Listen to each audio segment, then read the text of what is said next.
Today we're going to talk about the French Revolution. One way to look at the French Revolution is this is the test of all the political philosophies that we've studied up until this point. So your political philosophies put to the test. Another way to look at the French Revolution, perhaps more cynically, or perhaps just more empirically, is that you have a revolution that's created by liberal ideas, Enlightenment ideas, and these liberals are fighting against conservatives who don't want to change. You have a lot of greed among wealthy, and then eventually kind of a lust for power among different groups of liberals. And you have a catastrophic amount of poverty, and when you put all these things together into one revolution, and then two more revolutions that follow it, caused by the initial revolution, what you truly have is a gigantic bloodbath. And then at the end of all this, at the end of a revolution that was fought initially to take power away from a monarch, you end up with an emperor in Napoleon who has much more power than the initial king has that this revolution was fought against. So, what are the causes of the French Revolution? The first is the three-estate system. And the three-estate system is a system to collect taxes. And the three-estate system is based on the medieval system of feudalism. In the feudal system, all of society was divided between clergy,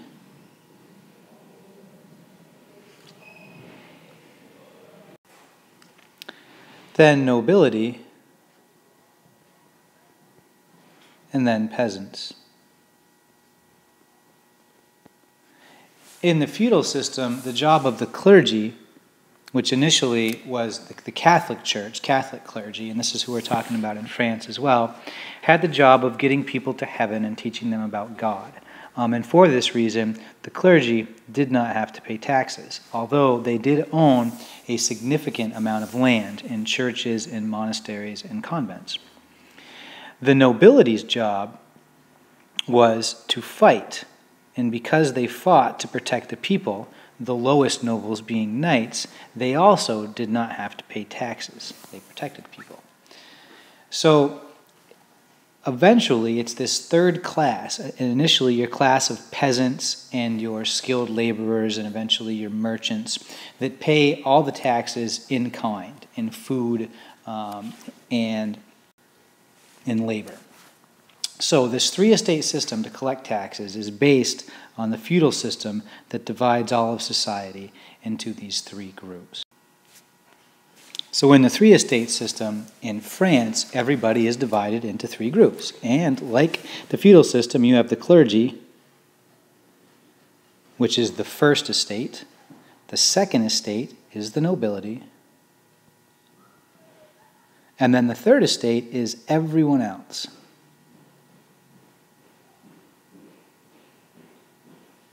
And this third estate represents about 97% of the French population. But because of the feudal system and the way taxes were collected from feudal times, this 97%, while only owning about 50% of the land and wealth, paid 100% of the general taxes. Okay, so this becomes important because like the American Revolution and like the English Civil War, the French Revolution is going to start because of disputes about taxes. An important development leading up to the French Revolution that causes this dispute about taxes to create a revolution is the rise in power of the bourgeoisie. Right? One of the coolest sounding words in the French Revolution. And your bourgeoisie are rich, urban, non-nobles, right? Obviously they're in the third estate, they're not noble.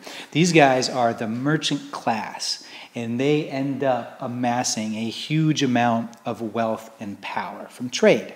And it's enough power to check the nobility. And in the Marxist sense, which we'll come to talk about later on in the year, these revolutions are about the bourgeoisie taking power of countries from the nobility. So the bourgeoisie represent not just the power behind the third estate, but the Enlightenment thinking behind the third estate.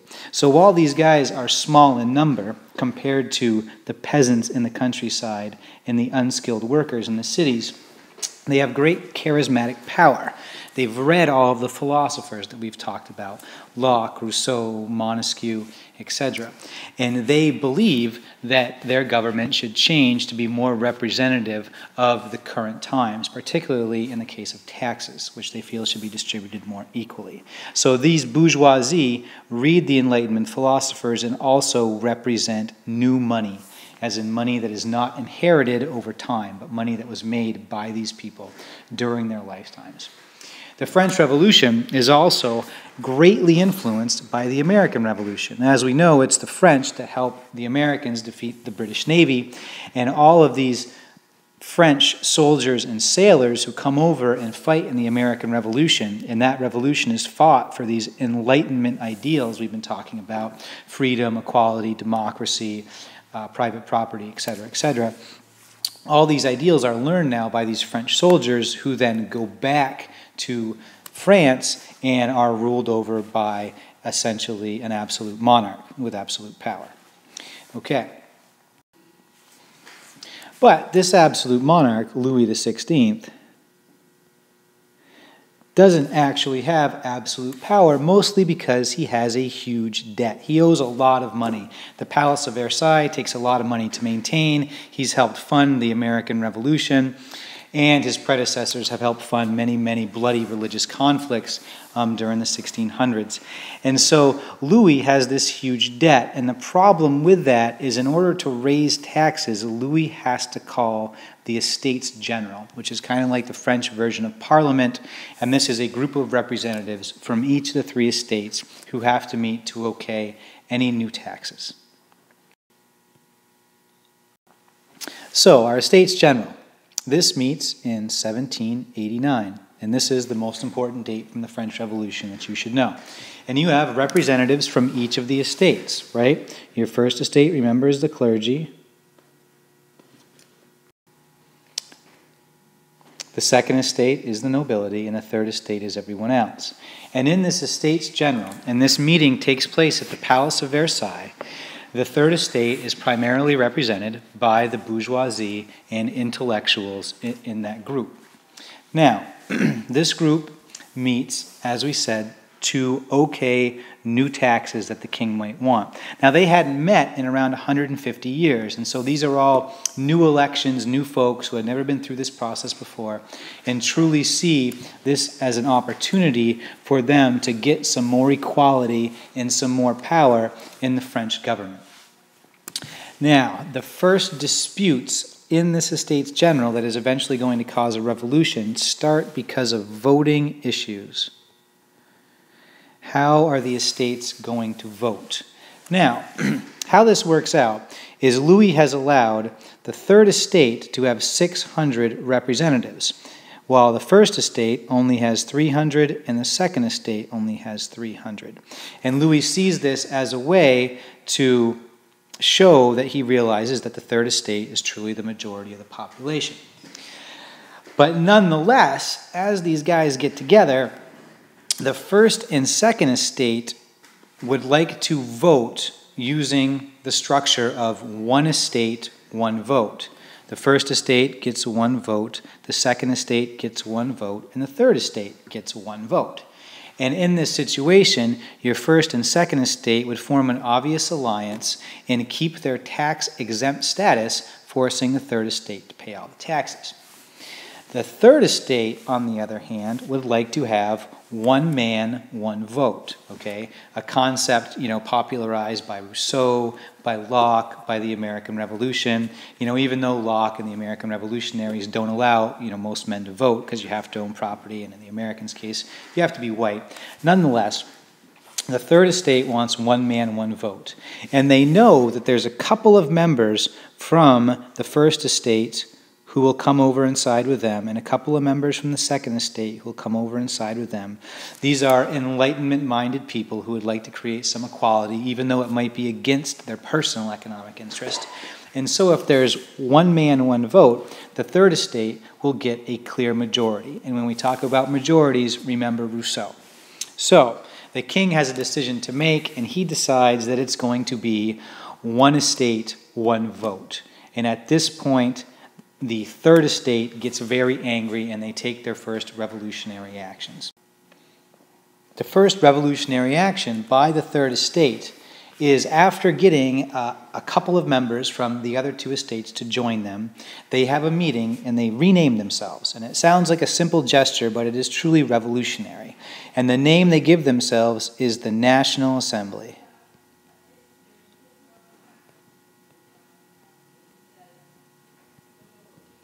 And they name themselves this because they believe they are the assembly that truly represents the nation of France. They believe they are France. The king tries to stop this from happening by locking them out of their meeting hall, in which case the National Assembly goes to another place in the palace where there is an indoor tennis court, and they meet and they pledge to continue meeting no matter what happens until they have a constitution written for France. They want France to be a constitutional monarchy. The king hears of this, and then Louis XVI decides to bring his army close to Paris. And at this point, the National Assembly feels threatened, they feel like they need some weapons, and they feel fairly angry.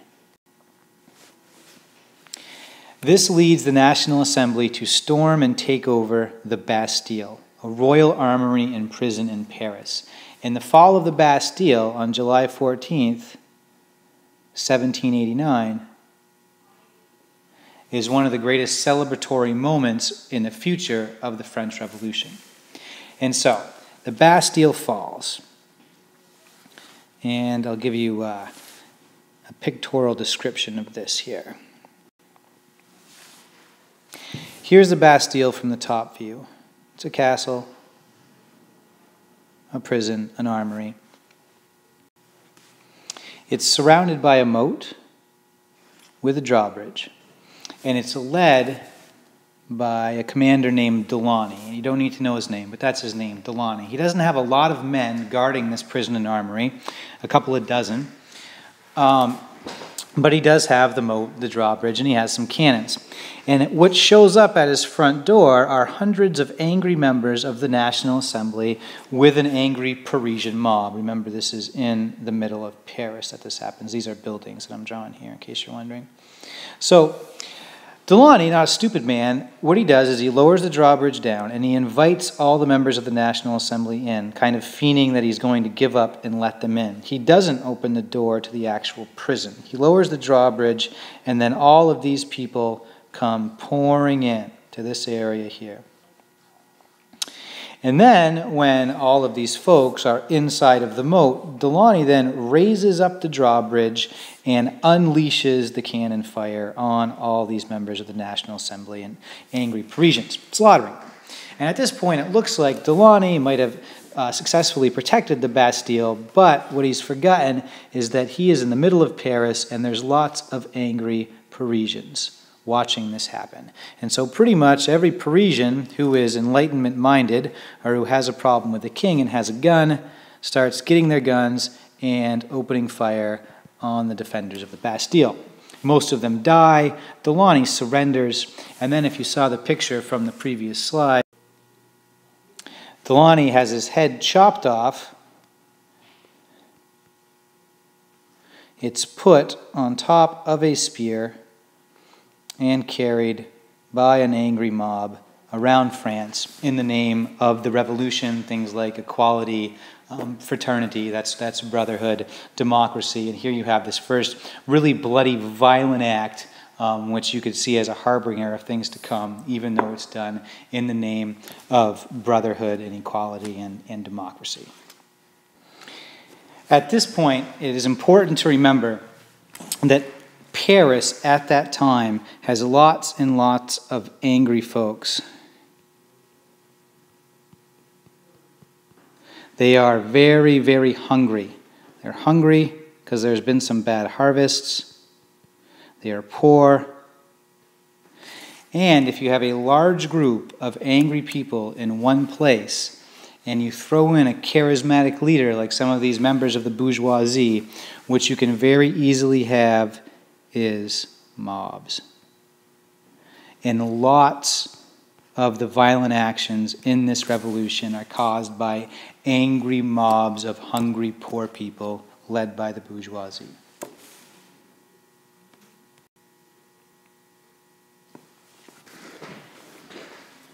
So here in this painting, Liberty Guiding the People, I see represented the greatest triumph of the revolution. The National Assembly takes down the Bastille, and when that happens, Louis XIV decides to let the National Assembly have some of its demands. He tells the National Assembly, you may write your constitution. At this point, Louis seems to have given up to the revolutionaries. He's still going to be king, but he is going to have established a constitutional monarchy, like what was created during the English Civil War, or the end of the English Civil War, the Glorious Revolution. Liberty Guiding the People. You see liberty here depicted as a woman, so even though most of the philosophers, Rousseau, Locke, Montesquieu, were misogynists, didn't believe that women were smart enough to participate in the government, they are still beautiful and idealistic, and thus liberty is leading with the French tricolor here. This is the revolutionary French flag, and the colors represent liberty, freedom, equality, and fraternity. Brotherhood, not sisterhood. So, the National Assembly wins this great victory. They're able to write their Constitution, the beginning of which is the Declaration of the Rights of Man, which you guys have read, and they create a new government. This is the first new government in the French Revolution, called the Legislative Assembly. Remember, it is a constitutional monarchy, shares power with the king.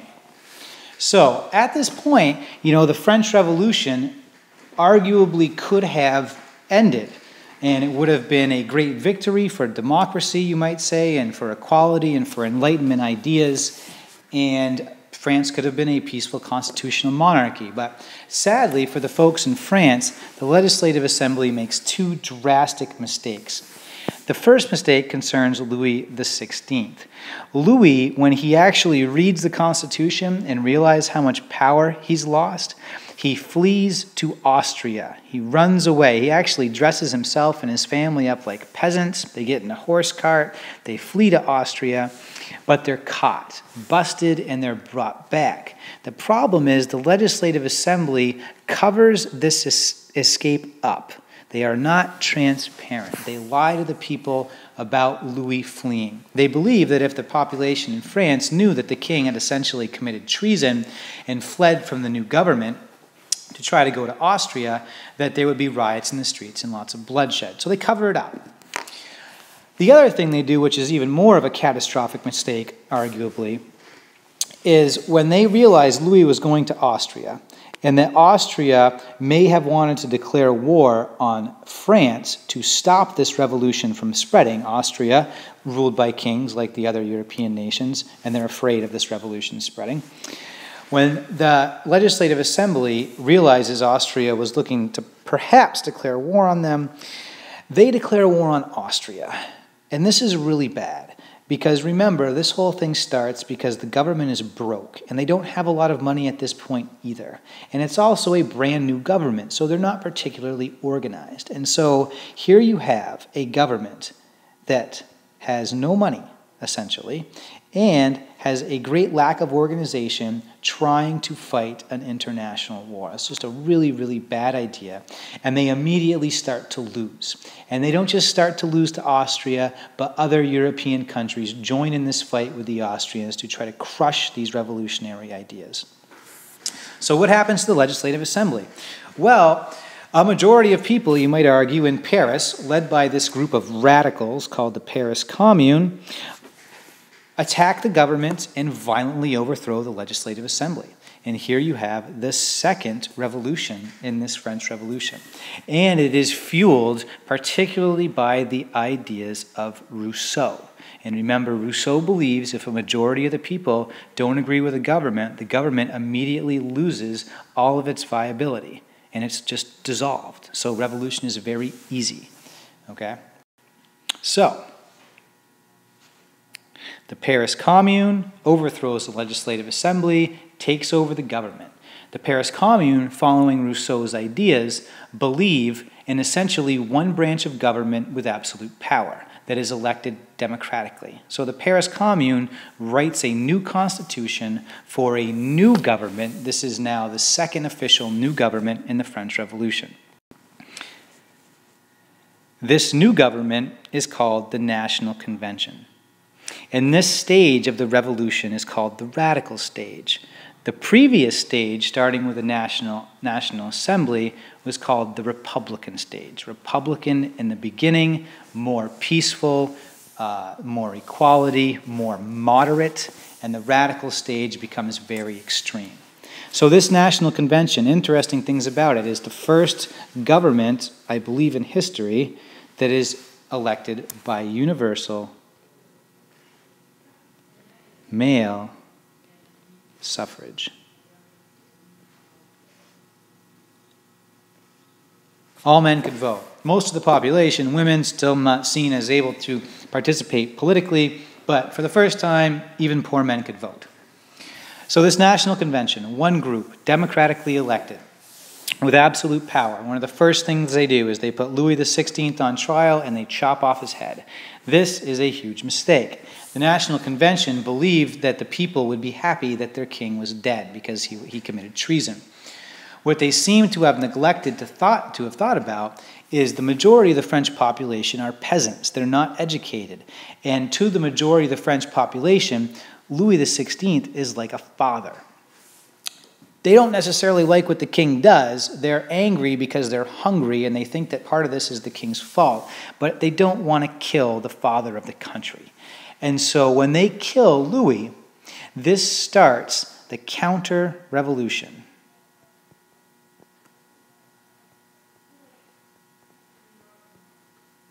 The third revolution in the French Revolution. The counter-revolution is not successful, though.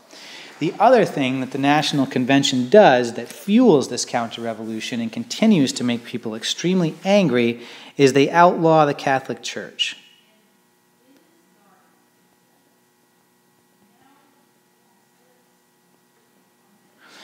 And the Catholic Church, along with the king, are the most important aspects of life to the majority of the poor French people. So this creates a particularly bad situation for the National Convention. So now, the National Convention now has two extraordinarily bad problems on their hand. First, they have the counter-revolution, which they've started. So essentially, most of the country is revolting against their government. And second, and this is a problem they inherited, they have an international war. So they have a revolution inside France, an international war outside France, and these armies are actually conquering parts of France. It's absolutely the worst imaginable situation for a new government to be in. So what do? Well, remember, these guys have absolute power. So the first thing they do is they take the absolute power that the National Convention has and they give it to 12 people, the Committee of Public Safety. This Committee of Public Safety is led by Maximilien Robespierre, one of the coolest names in the French Revolution. The Committee of Public Safety takes two actions. To fight the counter-revolution, they create the terror, known in America as the Reign of Terror. They actually name this policy the Terror. Its intent is to terrorize the French population. And as you've read in the Administration of the Terror from your book, essentially it allows every French person to accuse any other French person of crimes against the government. And the crimes against the government can be any form of disagreeing with the government, whether in word, in deed, in print, whatever. The penalty for disagreeing with the government is death. And as a result of this terror, 50,000 probably, although there's no clear numbers, but up to 50,000 French people are killed. Although it's brutal, although it's horrific, and although Robespierre, the guy who's primarily in charge of this, at least as far as history is concerned, he had some other guys, and Robespierre although this is successful, the counter-revolution is crushed. Robespierre eventually becomes paranoid, turns on other members of the National Convention, has them killed, and in the end, Robespierre's own people go behind his back, realize that either they're going to die or Robespierre is going to die, and so they put Robespierre on trial for treason and kill him. And the Reign of Terror ends, but not before it crushes the counter-revolution. To fight the international war, the Committee of Public Safety create the levy en masse. Levy is a military draft. En masse means everyone. They drafted everybody in France into the army. If you were a man of fighting age, you were fighting. Women made clothes, uniforms, tents, bandages, cared for the wounded. Little kids went around the street picking up lint or picking up used bullets so they could be melted down and used again. Old men were sent from town to town to give inspirational speeches to join the revolution. Everybody had a job, and for the first time in history, there is a 1 million-person army led by the French. And this levy en masse helps push the enemies of France back in the international war. So while the war is still going on, the levy en masse starts to make it victorious for France. France actually starts conquering new territory. With Robespierre's execution, though, the National Convention realizes that it has taken perhaps some steps that were too drastic, killing 50,000 people, and voluntarily steps down. And this is important just in that the National Convention had the wherewithal and the democratic mindsets that although they acted in a totalitarian and barbaric way, they have enough of those Enlightenment ideas in their head to voluntarily step down and turn power over to a new government that's going to be called the Directory. Here's some propaganda put out by the National Convention. Here's the National Convention. Here's the king. National Convention. Here's the levy en masse. You can see the French army, the French tricolor here, other kings here, and I believe on what they're standing on is perhaps the other nobility in Europe. Here we have the execution of Louis. There's his head, shown to everybody to make sure he's dead. And you got to know that the National Convention thought that this might cause some problems because you can see how much of the army is present in case this actually starts. Here's Robespierre, pretty fine-looking dresser. Here's some propaganda for the levy en masse. Over here you see the beautiful women seeing the soldiers off to battle, very patriotic. And over here I believe this is the Dutch here invading France, and here you have the French soldiers killing the invaders from many countries here with poop. They're pooping on them here, and there's the soldiers dying. Apparently, the propaganda back in the day was much more vulgar. Here, you have the National Convention executing all of the prisoners in Paris to make room for political prisoners. So the prisons were already full, but to make room for the Reign of Terror, to hold people before they were executed, they had to actually murder all the people in the prisons. And this one here says, Citizen Guillotine has a knack for designing consensus maintenance tools. It's a joke. Consensus means agreeing. So the guillotine is a great tool for making everybody agree. Here's Robespierre's death. Here's him getting guillotined. Some people say that he was shot in the face while he was arrested. Notice he's shown here, with no weapons, so this might have been some propaganda to make Robespierre look good. Other people say that he tried to commit suicide before the guillotine. He put a pistol in his mouth and it blew out his cheeks instead of his head. But one way or another, on his way to the guillotine, Robespierre had a cloth wrapped around his head with a big bullet wound in his jaw. And in his long walk to the guillotine, the streets of Paris were lined with people with rotten fruit and vegetables to throw at Robespierre, as he'd become quite unpopular by the time of his execution. Where we'll leave this part of the French Revolution is the coup d'etat. And the coup d'etat means change of state.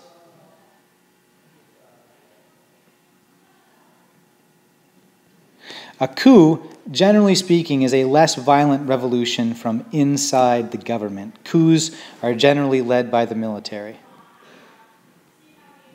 And in 1789, Napoleon led a coup organized in large part by his wife Josephine against the new government of France, which was the Directory. The two things to remember about the Directory, besides the fact that they're overthrown by Napoleon, was one, they separated the powers, listening to Montesquieu, because the National Convention did not and became very brutal. And the second is they were very corrupt. Lots of people were stealing money from the French government, making the government hard to manage, making the people unhappy, and thus allowing Napoleon to come in and take over. So that's where we'll leave this off. In the next presentation, we'll talk about the life and times of Napoleon Bonaparte. Thank you. A catastrophic amount of poverty, and when you put all these things together into one revolution, and then two more revolutions that follow it, caused by the initial revolution, what you truly have is a gigantic bloodbath. And then at the end of all this, at the end of a revolution that was fought initially to take power away from a monarch, you end up with an emperor in Napoleon who has much more power than the initial king has that this revolution was fought against. So, what are the causes of the French Revolution? The first is the three-estate system. And the three-estate system is a system to collect taxes. And the three-estate system is based on the medieval system of feudalism. In the feudal system, all of society was divided between clergy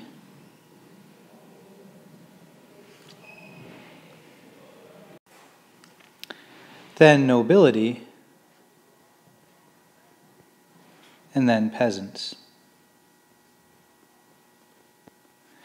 In the feudal system, the job of the clergy, which initially was the Catholic Church, Catholic clergy, and this is who we're talking about in France as well, had the job of getting people to heaven and teaching them about God.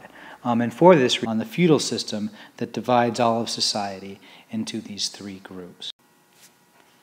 So in the three-estate system in France, everybody is divided into three groups. And like the feudal system, you have the clergy, which is the first estate. The second estate is the nobility. And then the third estate is everyone else.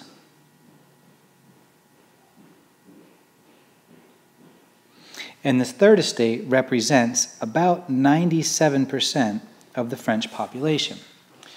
But because of the feudal system and the way taxes were collected from feudal time, the clergy did not have to pay taxes, although they did own a significant amount of land in churches, in monasteries, and convents.